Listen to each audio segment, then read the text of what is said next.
വന്നിരിക്കുന്ന ഒരു Ather S variant, അതായത് ഏറ്റവും ഒരു സ്റ്റാർട്ടിംഗ് വേരിയന്റിന്റെ ഒരു യൂസർ എക്സ്പീരിയൻസ് എടുക്കാനാണ്.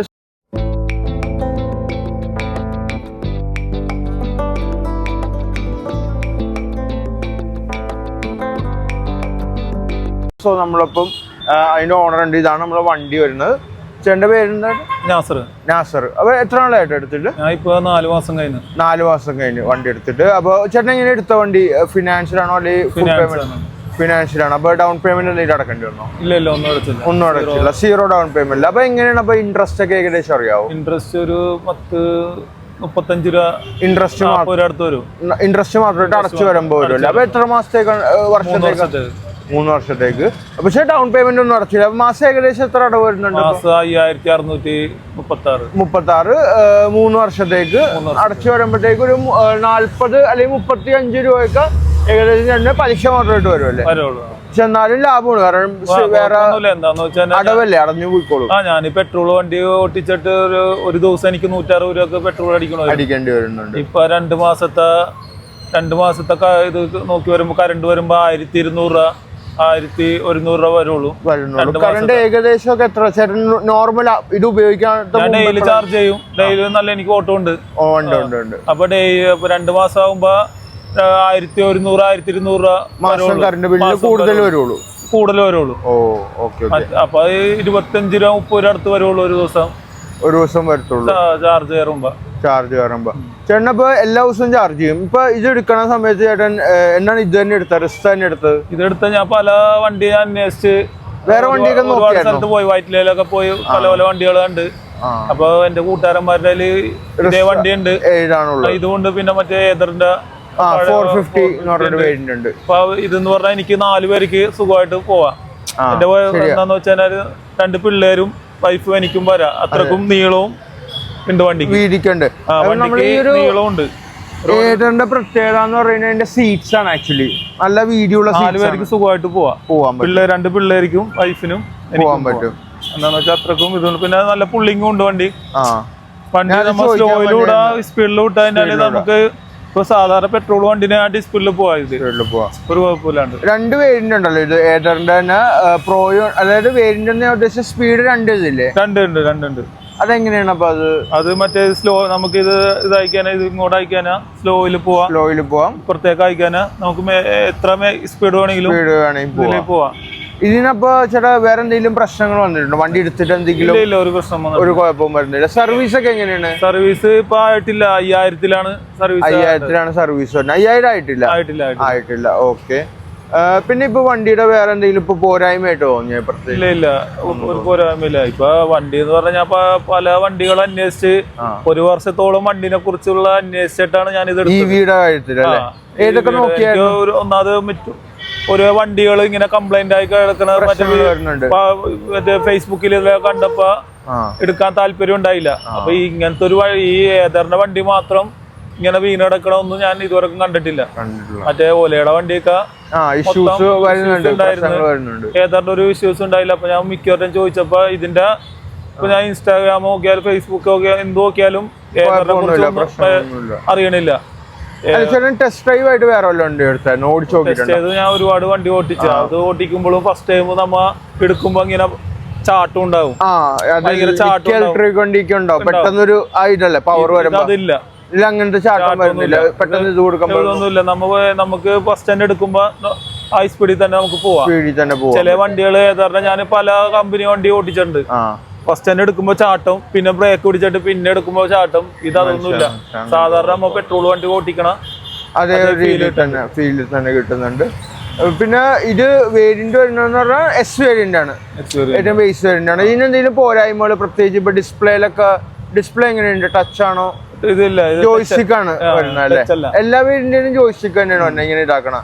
അപ്പൊ ഇതില് ചേട്ടൻ എത്ര മണിക്കൂർ ഏകദേശം ചാർജിനൊക്കെ എടുക്കും? ഇതിപ്പോ ഞാന് എന്ന് പറഞ്ഞാല് രാത്രി വീട്ടിലെത്തിക്കാനാല് ഒരു 10 മണി അല്ലെങ്കിൽ 11 മണി ഇത് കട്ട് ഓഫ് ആയിക്കോളും. തന്നെ കട്ട് ഓഫ് ആവും. ഇപ്പൊ ഫുൾ ചാർജ് ആയി കഴിഞ്ഞാൽ തന്നെ ഏകദേശം എത്ര മണിക്കൂർ വരുന്ന അറിയോ? ഫുൾ ചാർജിന് ഫുൾ ചാർജ് വേണമെങ്കിൽ ഒരു 5 മണിക്കൂർ അത്രയും മതി. 0 തൊട്ട് 100 വരെ 5 മണിക്കൂർ ലാഭമുള്ളൂ. 5 മണിക്കൂർ കുറവാണ്. അതൊക്കെ ഫുൾ ചാർജ് ആകുമ്പോ തന്നെ കട്ട് ഓഫ് ആയിക്കോളും. നമ്മ ഊരാനും ഇത് ഊരാനായിട്ട് നമ്മ പോണ്ട, തന്നെ ഓഫ് ആയിക്കോളും. പിന്നെ ഇതിൽ മറ്റേ ഫോൺ ചാർജ് ചെയ്യാനുള്ള ഇതൊക്കെ ഫോൺ ചാർജ് ചെയ്യാനൊക്കെ പറ്റും. ഓക്കെ. പിന്നെ വേറെ എന്തെങ്കിലും വണ്ടിക്ക് ഇപ്പൊ എടുത്തിട്ട് ഇപ്പൊ എന്തെങ്കിലും നല്ലത് ഉണ്ടായിരുന്നെങ്കിൽ കൊള്ളാന്നുണ്ടോ? കാരണം ഇപ്പൊ 1,34,000 സംതിങ് ആണ് ചേട്ടൻ കൊടുത്ത വണ്ടിക്ക്. നമ്മളിപ്പോ ഒരു നോർമല് പുറത്തുനിന്ന് ഒരു പെട്രോൾ അടിച്ച ഒരു 1 ലക്ഷം വരുന്നുള്ളൂ. ഇപ്പൊ 1 ലക്ഷമൊക്കെ വരുന്നുള്ളൂ ആക്റ്റീവ് ഒക്കെ സ്കൂട്ടറിന്. അപ്പൊ അതിനെ അപേക്ഷിച്ച് എന്തെങ്കിലും കൂടുതൽ കൊടുത്തോണ്ട് അതിന് ഉപയോഗിച്ച് കൂടുതൽ കൊടുത്താൽ എനിക്ക് കുഴപ്പമില്ല. എന്താന്ന് വെച്ചാൽ പെട്രോള് അടിക്കണ്ടല്ലോ, പെട്രോൾ അടിക്കണമെങ്കിൽ എങ്ങനെ വന്നാലും ഞാൻ ഒരു ദിവസം 160 രൂപ അടിക്കും. ഇതാവുമ്പോ എനിക്ക് ഒരു ദിവസം 25 രൂപ 26 രൂപ അത്രയൊക്കെ വരുള്ളൂ കറണ്ട് ചാർജ് ചെയ്താല്. പുറത്തുനിന്നൊക്കെ ചാർജ് ചെയ്തിട്ടുണ്ടോ വണ്ടി? ഈ ഗ്രിഡിലൊക്കെ ഇല്ല, അതിന്റെ ആവശ്യം വന്നിട്ടില്ല. വീട്ടിൽ തന്നെ പുറത്തുനിന്ന് ഞാൻ ചെയ്തിട്ടുണ്ട്. പുറത്തുനിന്നാണെങ്കിൽ 45 മിനിറ്റ് കൊണ്ട് ഫുൾ ചാർജ് ആവും. 100 ഇതാണെങ്കിൽ 80% ചാർജ് കയറുള്ളൂ. എന്താന്ന് വെച്ചാൽ പെട്ടെന്ന് കയറുന്ന ചാർജ് അല്ലോ, സ്പീഡ് ചാർജിങ് 80% 15 മിനിറ്റിലും കണ്ട് ഫുൾ അല്ല 80% വരെ കണ്ട് 80% കയറുക. 45 മിനിറ്റ് കൊണ്ട് 80% വരെ ചാർജ്. അപ്പൊ അതിന് ഏകദേശം എത്ര പൈസ പുറത്തുനിന്ന് ചാർജ് ചെയ്യാൻ? 36 രൂപ 36 രൂപ. എങ്ങനെ ഫുൾ 80% സീറോന്ന് 80% 36 രൂപ 40 രൂപ താഴെ വരുള്ളൂ. അത്രേ വരുന്നുള്ളൂ. Okay okay. അപ്പൊ ഇടക്കൊക്കെ ചെയ്യാറുള്ളൂ അല്ലേ? ലോങ് എവിടെയെങ്കിലും പോയിട്ടുണ്ടോ വണ്ടിയിൽ? ലോങ് ഞാൻ ഇവിടെയൊക്കെ പോയിട്ടുള്ളൂ. മറ്റേ കുണ്ടന്നൂർ അത്രയും വരെ ഏകദേശം 10 കിലോമീറ്റർ ഒക്കെ വരും. എനിക്ക് ഇവിടെ തന്നെ ഓട്ടോ ഉണ്ട്. ഓട്ടോ വെച്ച് പോകും, മട്ടാഞ്ചേരി പോവും, പള്ളുടുത്തി പോകും. പള്ളുടുത്തി തന്നെ ഒരു 3-4-5 പ്രാവശ്യം ഞാൻ പോയി വരും. അപ്പൊ ചെറിയ ഒരു ദിവസം ചേട്ടൻ ഫുൾ ചാർജ് ചെയ്ത് എത്ര കിലോമീറ്റർ വരെ ഓടിക്കാൻ പറ്റും മാക്സിമം? അല്ല ഈ കിലോമീറ്റർ കാണിക്കുന്ന ഒരു ഇതില് ഇപ്പൊ 100 കിലോമീറ്റർ കാണിക്കണം. ഫുൾ ചാർജിന് 100 കിലോമീറ്റർ വരെ ഓടിക്കാൻ പറ്റും. അതിൽ തന്നെ കൂടിയതുണ്ട്. മറ്റേ സ്പീഡിൽ പോവാം, സ്ലോയിൽ പോവാം. സ്ലോയിൽ പോകുമ്പോ അതിൽ കൂടുതൽ നമുക്ക് കിട്ടും. അതന്നെയല്ല ഇത് കുറഞ്ഞ ഇതാണ് 120-130 ഒക്കെ. ഇത് സ്പീഡ് 80 വരെ സ്പീഡ് പോകുള്ളൂ. ഇത് ടോപ്പ് സ്പീഡ് 80 വരെ സ്പീഡിൽ പോകുള്ളൂ. അതന്നെയല്ല ഇത് 100 കിലോമീറ്റർ ഓടാനുള്ളൂ. 100 കിലോമീറ്റർ ബാറ്ററിയുടെ ഇത് ഇത്രയുള്ള റേഞ്ചുള്ള 100 കിലോമീറ്റർ കൂടുതൽ ഓടുന്ന ഏതറിന്റെ വണ്ടിയുണ്ട്. എനിക്ക് അതിന്റെ ആവശ്യമില്ല. ഇവിടുത്തെ കോട്ടത്തിന് 100 കിലോമീറ്റർ. ഞാൻ അത് ചോദിക്കാൻ വേണ്ടിയാണ്. കാരണം ഇച്ചിരി വേരിയന്റ് കൂടുതൽ എടുത്തു കഴിഞ്ഞാൽ മറ്റേ കൂടുതൽ കിലോമീറ്റർ കിട്ടുമല്ലോ. 100 കിലോമീറ്റർ തന്നെ ധാരാളം. എന്നാലും ഞാൻ ഒരു ദിവസം ഫുൾ ഓടിയാലും 25-30 കിലോമീറ്റർ കൂടുതൽ കിട്ടും. ഇത് ചാർജ് ചെയ്യണ ബുദ്ധിമുട്ടല്ലേ? ഇപ്പൊ എല്ലാ ആൾക്കാരുടെ വീട് എന്ന് പറയുക ഇടവഴികളിലൊക്കെ ആയിരിക്കും വീട്. അപ്പൊ ഇത് കുത്തിയിടാനായിട്ടൊക്കെ എങ്ങനെ വയറും കാര്യങ്ങളൊക്കെ? ഇടവഴിയിലാണ് അത്രയും ബോർഡ് വലിച്ചാൽ മതിയല്ലോ. വലിച്ചാൽ മറ്റേ വയറ് അതല്ല ഏട്ടാ. നമ്മളിപ്പോ ചാർജിന് ഇടുമ്പോ ചേട്ടൻ മറ്റേ ഇതിന്റെ ചാർജർ ഉണ്ടാവുമല്ലോ, അത് അത്യാവശ്യം നീട്ടൊക്കെ ഉള്ള കുഴപ്പമൊന്നുമില്ല, അങ്ങനത്തെ പ്രശ്നങ്ങളൊന്നും. ചാർജിങ്ങിന് വേറെ ഇഷ്യൂസ് ഒന്നും ഇല്ല. ചാർജിങ്ങിന് വിഷയമില്ല. എനിക്ക് ഒരു ഇതിനെ കുറിച്ച് ഒരു കംപ്ലൈന്റും വരാത്തോണ്ട് ഞാൻ എടുത്താണ്. ഓക്കെ. സർവീസ് പിന്നെ ഒന്നും ആയിട്ടില്ല, വേറെ സർവീസ് ആയിട്ടില്ലെങ്കിൽ വേറെ പ്രശ്നങ്ങളൊന്നുമില്ല. പിന്നെ ഈ വണ്ടിനെ കുറിച്ച് കംപ്ലൈന്റ് ഇല്ല, ഇതുവരെ ഉണ്ടായിട്ടില്ല. ഉണ്ടാവാതിരിക്കട്ടെ. ഇത്രയും വർഷമായിട്ട് ഉണ്ടായിട്ടില്ല. അല്ല എത്ര വർഷം എടുത്തിട്ട്? ഞാൻ എടുത്തിട്ടില്ല, ഇത്രയും വർഷമായിട്ട്. ഞാൻ ഇപ്പൊ എടുത്തിട്ട് ഒരു 4 മാസം കഴിഞ്ഞ് 5-ാമത്തെ മാസം അത്ര ആയിട്ടുള്ളൂ. അപ്പൊ അതിൽ തന്നെ ഏകദേശം ഒരു 5000 വരെ എത്തിയിട്ടില്ല. അപ്പൊ കിലോമീറ്റർ എനിക്ക് ഓട്ടം കുറവാണ്. മാത്രമല്ല ഈ അത്യാവശ്യം ഓട്ടത്തെ ഇവിടുത്തെ ഓട്ടം മാത്രമേ. ചേട്ടാ എന്നാലും വേറെ വണ്ടി വല്ലതും ഉണ്ടോ? എനിക്ക് വേറെ ബൈക്ക് ഉണ്ട്. ഇപ്പൊ ലോങ് എന്തൊക്കെ വന്നാലും നമുക്ക് പോകാനായിട്ട് എനിക്ക് ബർഗവാൻ വണ്ടിയുണ്ട്, സുസുക്കിയുടെ വണ്ടിയുണ്ട്, ബൈക്ക് ഉണ്ട്. ഓക്കെ. പിന്നെ ഇതിന്റെ വേറെ എന്തെങ്കിലും ഇപ്പൊ ടയറുകളൊക്കെ എങ്ങനെയാണ്? അത്യാവശ്യം ലൈഫൊക്കെ കുഴപ്പമില്ല, നല്ല വലിപ്പമുള്ള ഇതൊക്കെയാണ്. പിന്നെ അത് മാത്രമല്ല എനിക്ക് ചോദിക്കാനുള്ളതെന്ന് പറയുന്നത് ഇതിന്റെ എന്തെങ്കിലും സബ്സിഡി അങ്ങനെ വല്ലതും ഉണ്ടോ? ഇപ്പൊ മേടിക്കുമ്പോ എന്തെങ്കിലും സബ്സിഡി അങ്ങനെ വല്ലതും ഉണ്ടോ ഗവൺമെന്റ്? ഇപ്പൊ ഇലക്ട്രിക് വണ്ടിക്ക് ഇല്ല, അതൊന്നും എനിക്കറിയില്ലായിരുന്നു. അങ്ങനെ ഒന്നും ഉണ്ടായിട്ടില്ല. 1,34,000 തന്നെ ഏട്ടൻ കൊടുത്തല്ലേ? ഓക്കെ. അത് EMI ആയിട്ട് മാസം EMI. ഞാനിപ്പോ വേറെ വണ്ടി ഉള്ളതുകൊണ്ട് വെറുതെ ജസ്റ്റ് ഒന്ന് ഈ എല്ലാ വണ്ടിയും ഞാൻ ഇലക്ട്രിക് വണ്ടി കയറി കണ്ടാണ്.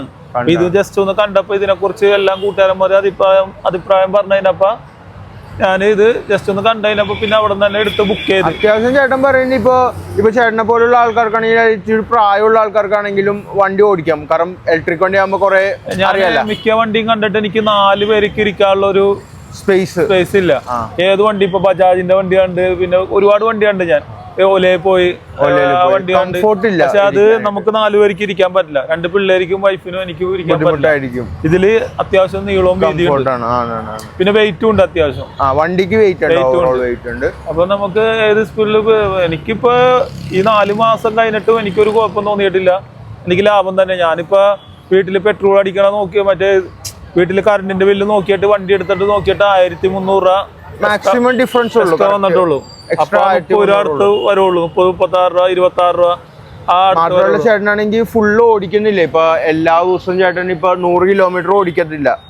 ഒരു ചിലപ്പോ ഒരു മാക്സിമം ഒരു 50 കിലോമീറ്റർ ഓടിച്ചാലും ബാലൻസ് ഉണ്ട്. അപ്പൊ ചാർജ് ചെയ്യണം നമ്മൾ അതിനനുസരിച്ച് കട്ട് ഓഫ് ആവണോണ്ട് പിന്നെ കുഴപ്പമൊന്നുമില്ല. നമ്മിപ്പോ രാത്രി കുത്തിയിട്ട് പോയാലും രാവിലെ എടുത്താലും കുഴപ്പമില്ല. നമുക്ക് ഇത്രയും 100% കയറി കഴിഞ്ഞാൽ തന്നെ ചാർജിങ്ങിന്റെ ഇത് ഓഫ് ആയി പിന്നെ കറണ്ട് ആവൂല. ഓക്കെ, ഇതിന്റെ ഒരു സെറ്റിംഗ്സ് ആണ് നമ്മളെ കാണിച്ചു തരുന്ന എസ് വേരിയന്റിന്റെ സെറ്റിംഗ്സ് ആണ്. ഒന്ന് ഓൺ ആയിക്കോട്ടെ.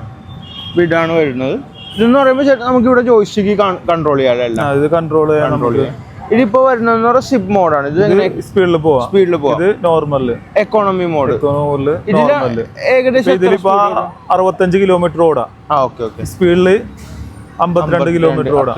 ഡിഫറൻസ് ഉണ്ട്. ഇപ്പോഴും ഞാൻ രാവിലോട്ട് ഓടിയിട്ടും 100% കയറ്റിയിട്ട് ഈ ബാക്കി 52 കിലോമീറ്റർ സ്പീഡിൽ 48 കിലോമീറ്റർ ഓടിയിട്ടുള്ളൂ. 52 കിലോമീറ്റർ ഉണ്ട്.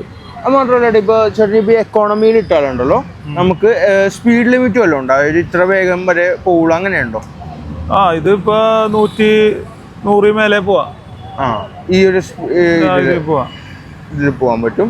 അപ്പൊ ഇതാണ് നമുക്ക് അതിന്റെ ഒരു നമുക്ക് ഇത് ഏറ്റവും ലോ എൻഡ് വേരിയന്റ് ആണ്. അതാണ് ഇങ്ങനെ വരുന്നത്. ബാക്കിയുള്ളതിന് ഇത്തിരി ഫീച്ചേഴ്സ് കൂടി വരും. കൂടുതൽ ഫീച്ചേഴ്സ് ചേട്ടന് അത്ര ഉപയോഗമില്ല. അതല്ല, ഇതിൽ എടുത്തിട്ട് തന്നെ എനിക്ക് നല്ലൊരു പരമാവധി നല്ല സ്പീഡിൽ പോകാൻ പറ്റുന്നുണ്ട്. സ്പീഡിന് കുഴപ്പമൊന്നുമില്ല, ഒരു കുഴപ്പമില്ല. പിന്നെ അതിലും മോഡൽ കൂടിയത് എടുത്തു കഴിഞ്ഞാല് പറയാൻ പറ്റില്ല. ഞാനെന്ന് പറഞ്ഞാൽ നല്ല സ്പീഡിൽ പോകുന്ന ആളാണ്. അപ്പൊ ഈ വണ്ടി എടുത്തിട്ട് നല്ല സ്പീഡിൽ എനിക്ക് പോവാം. മാത്രമല്ല സ്പീഡ് നമ്മൾ കുറക്കണേന് കൂടുതലുണ്ടെങ്കിൽ നമ്മൾ എന്തായാലും തിരിച്ചു ത്രോട്ടിലൊക്കെ. ചേട്ടാ ഇതിന്റെ ബൂട്ട് സ്പേസ് ഒന്ന് എനിക്ക് കാണിച്ചു തരാമോ? നമുക്ക് ഈ EV വണ്ടികളുടെ ഏറ്റവും പ്രത്യേകത നല്ല പ്ലേസ് ഉണ്ട് ആണ് നമുക്ക് വരുന്നത്. Boot space okay. സാധനങ്ങൾ വെക്കാനാണെങ്കിൽ എല്ലാത്തിനും കംഫോർട്ടാണ്. എനിക്കൊന്ന് മറ്റേ വണ്ടീനേക്കാളും കൂടുതൽ ഉണ്ടാവും അല്ലേ നോർമൽ വണ്ടികളെക്കാളും? ഇതിന്റെ ഈ സെന്റർ സ്റ്റാൻഡ് പിടിപ്പിച്ചിട്ടുണ്ടോ? സെന്റർ സ്റ്റാൻഡ് പിടിപ്പിച്ചിട്ടില്ല. അത് ഒരു കുഴപ്പമായിട്ട് തോന്നിയിട്ടുണ്ട് ഈ സ്റ്റാൻഡിന്റെ ഒക്കെ. സെന്റർ സ്റ്റാൻഡിന്റെ കുഴപ്പമൊന്നും എനിക്ക് തോന്നിയിട്ടില്ല. അങ്ങനത്തെ പ്രശ്നങ്ങൾ എനിക്ക് ഇല്ല. സെന്റർ സ്റ്റാൻഡിന്റെ സ്റ്റാൻഡിനല്ല രണ്ടുപേരും കയറി ഇരുന്നാലും സ്റ്റാൻഡ് ഒടിയൂല. കുഴപ്പമൊന്നുമില്ല. അത്യാവശ്യം നല്ല ഇതുള്ള സ്റ്റാൻഡാണ്. ഓക്കെ, ചേട്ടന്റെ പേരെന്തായിരുന്നു? നാസർ. ഓക്കെ ഏട്ടാ. അപ്പൊ നാസറിന്റെ ഒരു അനുഭവമാണ് ഈ പറഞ്ഞത്. അത്യാവശ്യം വണ്ടി കംഫോർട്ടാണ്, വേറെ ഇഷ്യൂസ് ഒന്നുമില്ല. മാത്രമല്ല എടുത്തിട്ട് ഇപ്പൊ ഏകദേശം ഒരു 4 മാസം കഴിഞ്ഞിട്ടുള്ളൂ. 4 മാസം കഴിഞ്ഞിട്ടുള്ളൂ. ഇത്രയും നാളത്തേല് വേറെ കുഴപ്പമൊന്നുമില്ല. സോ